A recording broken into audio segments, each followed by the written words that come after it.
Parce que le jour que ça balancera dans la difficulté, ils vont trahir le Premier ministre comme ils vont trahir le président. Comme tant d'autres l'ont fait. Ah bon yaakaar nga ne non, il y a des gens qui vont trahir. remaniement boo ko commencé wax mais gis nga si télé bi sax gis naa ci gars yi ànd na ñoom di wax. wax ñu ñaaw di commencé. mais nous sommes des républicains. ban boo attaqué Diomaye pensant que tu me fais plaisir et tu attaques Ousmane Anki Ousmane bi ma koy kàcciri dama ko kàcciri parce que ñoo ko mag ñoo koy kilifa ñooy kilifa moom suñu kilifa. peut-être sur le plan état. mais ñun ay kilifaam lañ. moo tax man chaque fois ñu fi nekkoon di wax. la ma leen doon wax moom laay waxaat tey. xam nga ba ma leen di wax li ma leen waxoon comme li ma la wax rek. bu ku ko defit dama lay attaqué parce que on ne laisse pas un état en bruit. faut mu clair. waaw parce que si on soutient rien bis bu classé fii ay fetal la ñuy jël di fetalante rek ba ngoon. waaw am na pays yoo xam ne dégg nga ko fi ne ay Syrie ak yooyu. gis nga ak Soudan yooyu yaa rien du tout fetal ngay jël gars yi reyante suba ba ngoon. bu ñu def sauver jubóo. point barre c'est comme ça que marche le monde. mais comme nous sommes soucieux d'un état calme. boo xam ne ñun am na lu ñu ciy xool. parce que ñun chaque fois bu ñuy wax dara di ko def.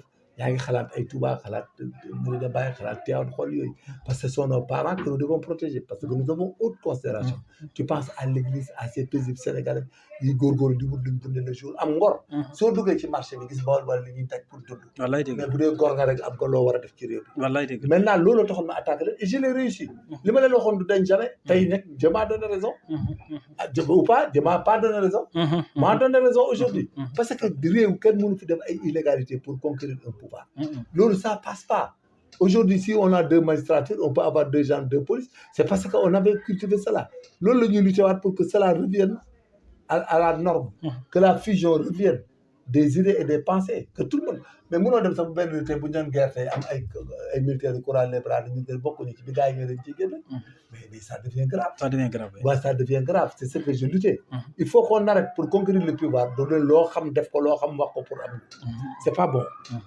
parce que day indiwaat problème bi ñu nekk nii oui tout à fait mi ngi nii tey wax ci sax lay mel ni ñu nekk au pouvoir ñooy opposants yi te chaque jour on dit la même chose maintenant il faut qu'on appuie le système pour aller vers l'avant et aller vers le développement avoir un discours boo xam ne day nekk discours bu légal pour mën a jaaral lépp ci yoon mais tey surtout indispose le procureur de la République et le ministre de la justice mais ñoom c'est des humains aussi am na ñoo xam ne boo leen koy defloo wala di leen ko waxloo mais bu yàggee dañ leen di sonal kam voilà il faut ñoom sax en quelque sorte je dis que nañ leen rus nag gars yi xaw a rus ñoom Ousmane Diagne rus procureur de la République parce que ñoom c'est des fonctionnaires et c'est des magistrats da nga leen di rus doo leen mettre dans de mauvaises postures il faut éviter cela en tant qu'État chose importante non il faut éviter de les mettre dans de mauvaises postures parce que la bu doy tey bu jàppee benn Alioune Kandji wala jàppale parce que da nga wax ne way kii lañ ko rey nga naa ñu war a loo ci xam yow nga nekk ministre de la République nga wax ko Ousmane procureur mënu la interpeller mënu la wax dara mais da nga koy mettre dans de mauvaises postures bu yàggee duñ mën a gérer administration droit bi day am problème Sénégal oui tout à fait et puis c'est comme ça il faut que ça se répète une bonne fois alors mu nekk yu am solo temps yi aussi dégg nga Aziz Aly Ndiaye def na benn sortie par rapport ak ceeb bu muy wàccee Aziz nag fi mu ne nii pël yaa ngi koy jàppale ak joolaay ndax ceeb bu mu wàccee bëri na te nee na ci prix ceeb bi dina wàññeeku loolu nag ñu am ñu ko attaque surtout côté APR nag nee nañ Aziz Ndiaye gëmoo dara bi fi Macky Sall di nekk di homme d'affaires c'est normal un homme d'affaires il navigue dans le waaw mais ceeb bi aussi dina wàññeeku tamit waaw da ko wàññi dina wàññeeku mais ko souhaite da wàññi ceeb bi ñu wàññi diwlin bi mi ngi théorie mais na ci jàppale état bi ñu wuti ay bailleurs de fonds et puis nous l'état est prêt à lui donner des départs pour que mu indi le maximum d'huile et de sucre et de riz et que le vende à un prix vraiment oui tout à fait moom kay wax na ko parce que on est en train de mettre en place des jeunes qui vont faire les volontaires les 1000 volontaires voilà et là-bas aussi il faut que les gens soient vigilants parce que ñëpp bokk ñëpp il faut les former et les encadrer et il faut faire des statistiques et faire des PV aussi sinon il y aura des jeunes yoo xam ne dañuy dem di raket ci àll bi parce que moi j'ai eu à avoir des commandes et gérer une affaire pareille quand même pour protéger des vols mais je sais que c'est très compliqué et c'est très difficile mais c'est pas évident les gens ils peuvent à côté et ça peut amener une débandade là dans ce pays mais il faut les encadrer il faut là-bas Aziz Ndiaye il faut xam nga les hommes d'affaires il faut jamais les critiquer non voilà les hommes d'affaires c'est pas surtout Aziz moom vraiment jàmbaar la waaw un homme d'affaires xam nga affaire homme d'affaires day affaire il faut les laisser faire leur affaire et leur coller la paix quoi parce que xam nga mi ngi mel ni drank bu amul jëkkër rek da nga waaye kii daa bëri far mais da nga koy yëpp walaay dëgg la mais di ko critiquer da nga koy yëpp amul jëkkër ay far lay dundee bu faral du am mais jëkkër boo leen laissé buut ay faral mais vraiment ku ko ci nga dégg vraiment loolu d'affaire noonu la parce que adduna bi mooy demee noonu voilà même boo demee Trump sax da ngay gis bien que Trump était un grand guerrier voilà il change il attaque il dit la vérité quoi Trump moom il pense il exécute sa pensée c'est quelqu'un quand même de rigoureux quand même et puis il est humain hein, c'est important de le dire il n'oublie pas les détails hein. Ok. C'est quelqu'un qui n'oublie pas les lépp détails. jël en compte. Waaw Trump il prend en compte beaucoup de choses et que ñun Sénégalais quand même nous devons l'appuyer et l'aider parce que nous il nous a donné benn audience nous on a le feedback chaque jour des États-Unis parce que dañ ci am ay famille quoi waaw les Sénégalais quand même nous sommes très très bien considérés Ok.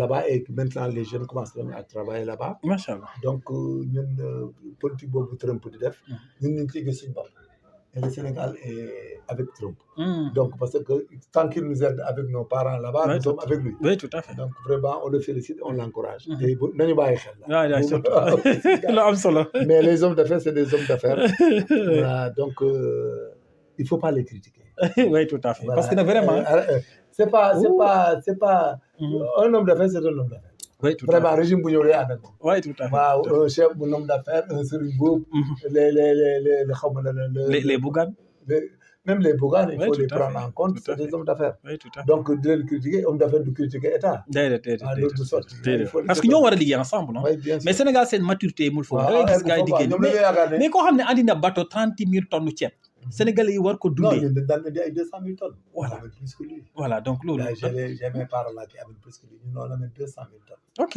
ok koy indi ok donc loolu ay 20 000 tonnes ay 200 000 tonnes voilà donc loolu da ngay indi ay milliers de tonnes donc loolu dañ ko war a bateau bi da sali ngay arrêté benn bateau mu wàcceel la waaw yow ay bateau yi dafa am mais tonton kon yéen am ngeen xaalis non man sama mbokk yooyu ñoo koy def ok pour ma dégg directement mais dama ci xam dara ok ay kaaf Dakar la ñuy indi ñun dañuy indi ci kaw port bi da ngay indi ci kaw ñu jënd fay la nga def macha allah donc ça c'est bon mais en tout cas de cause la cherté de la vie est relative à l'ordre mondial l'ordre mondial oui tout à fait voilà donc état bi ngay wax rek ñi di wax mais ñun Sénégalais aussi il faut ñu sóoraale ñu comprendre loolu quoi Non, xam ne c'est ouais tout à fait lu quand am tu as solo pensé que les choses seront vertes là c'est pas possible non c'est impossible loolu moom mënul nekk critiquer pour critiquer c'est pas la peine non jarul parce que c'est de l'hypocrisie parce que ëllëg da lay retraité ouais tout à man fait je voudrais que un jour bu may faru Sénégal wala ñuy am pouvoir kenn du ma vaar ouais tout à fait waaw, chose parce que importante j'aime pas je dis ma conduite et puis moi je suis féru de l'autorité étatique et que man aujourd'hui si j'étais ministre de l'Intérieur ministre am na yoo xam ne man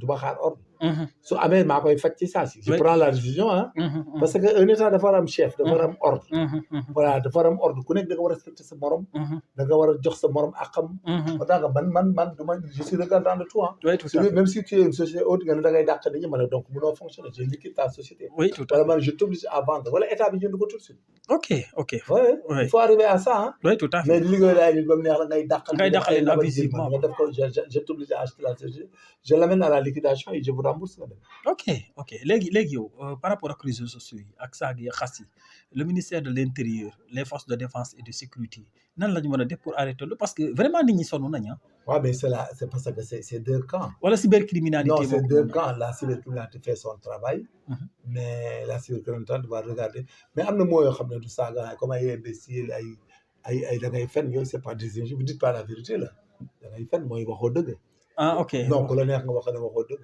ok mu ne la wax naa dëgg nga ko waxoo dëgg indi dëgg gi waxoo dëgg mi ngi mel ni kaaw appliqué rek booy bi dafa piégé booy bi ne ko kuy sa papa mais mënoo du xam nga loolu problème lay doon su demee demande juge naan mooy monsieur juge dama ko laaj kan mooy papa parce que Fall bi par exemple xam nga yooyu ay xasante la wala appel xaxar xam nga xaxar seet buy ñëw ñu koy xaxar waaw ah xam nga est-ce que xam nga xaxar xaar déedéet xaw ma ko xamoo ko quand une nouvelle dame arrive dans le domicile conjugal dafay fekk ay wujju wala mu fekk fa peccorge quoi waaw donc là-bas les femmes naan ko yow sa yaay bam nangam daa topp sa papa di ko wax yooyu dëgg la wax ñu kuy sa baay kuy sa maam kuy sa nangam luñ la xamal dañ koy léebu mais duñ la ko wax directement dëgg la waay xam nga nit ki boo ne kuy sa baay mënoon nga jékki-jékki ne ko yow tu es un enfant non reconnu mais xam nga là-bas bu léegi si les reconnu c'est la diffamation la diffamation maintenant nag olof dañu garaaw olof dafa muus te booy bi dafa dégg olof Abdou Nguer kuy sa baay kuy sa yaay xam nga mën na ko neex xam nga kuy sa yaay kuy sa baay kan mooy say waajur. waaw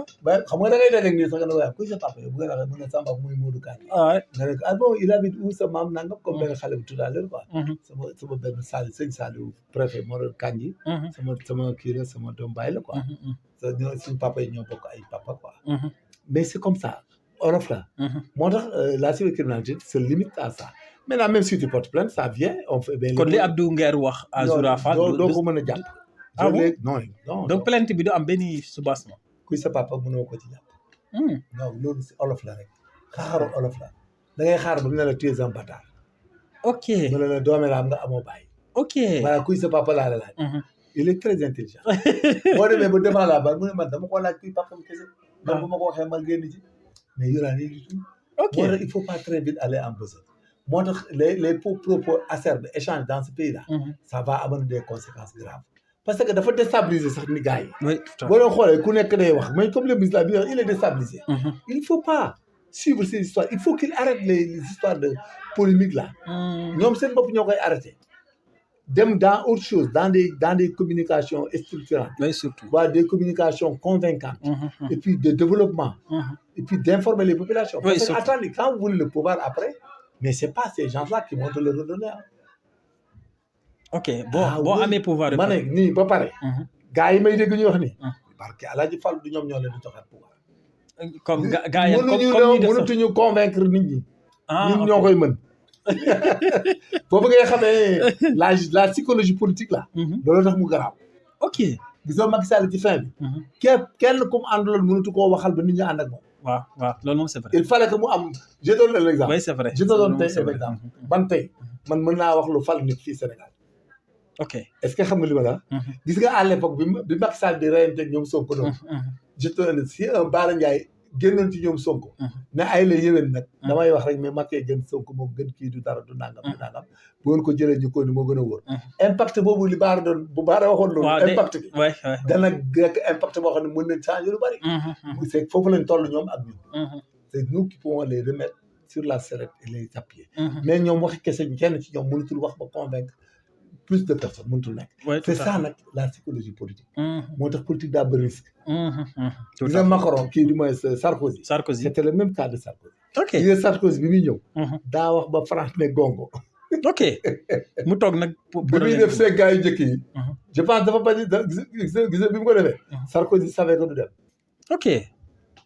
ok xam nga Sarkozy benn mandat la def. tout à fait. voilà noonu la.